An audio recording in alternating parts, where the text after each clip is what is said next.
Well, here we are at the National Roadster Show.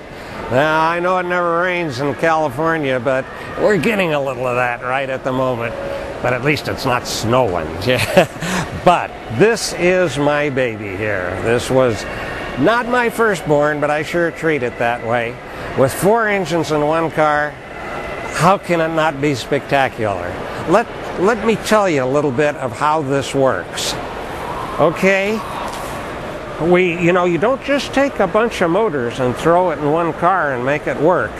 The hardest thing for me was when I went from 1 motor to 2 motors, because the technical aspect of the thing, we weren't quite as sharp in those days as we are nowadays. But after I got used to running a multi-engine car, then I could have put 10 motors in one car. But how this works is we've got these 2 motors here on the right-hand side. They're hooked together right from crankshaft to crankshaft, which in essence makes a V16 out of the deal. Then it drives through 1 clutch right here and goes to an offset rear end with a short and a long axle in the thing, and that runs the rear wheels. We took the other 2 motors and we put those in the chassis backwards. They were hooked together at the crankshaft, which made another V16 out of them. But when we got to the rear end, we took the ring gear, put it on the other side of the pinion, which drove the front wheels backwards, which were then forward. So the idea of that was done for 2 reasons.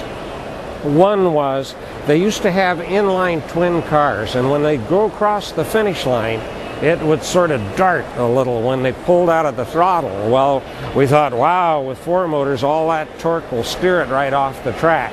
So with them being in backwards and forwards, the torque went both ways, and it would let the car go straight forward with no ill effect. The trick, what we would do, one of the tricks too, is we would take and we'd fire 1 on that motor, 1 on this motor, 1 on that motor, and 1 on this motor. And the same thing on this side.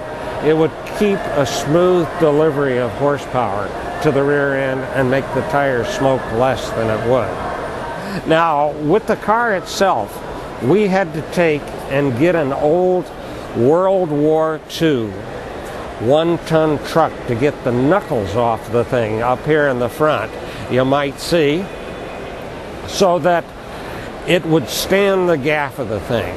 Now, Mickey Thompson helped me quite a bit with this. He had already made a 4-engine car that he was running on the salt flats. So he says, now, I know you're not going to like the weight because we wanted to use Jeep front knuckles, but he says, use the 1 ton and add the weight to it because the other one just wouldn't stand the gaff of the thing. The throttle linkage, that was another interesting thing right out here in the center of the deal. It had to work all 4 engines at one time. And that was like a plumber's nightmare trying to get that all going. Now the mileage in this thing, actually, remember again, it was 50 years ago this thing was made. It took about a gallon to make a run. So that's 4 miles to the gallon, which isn't exactly the most economical thing. Had we have put fuel in it, obviously it would have ate up a lot more.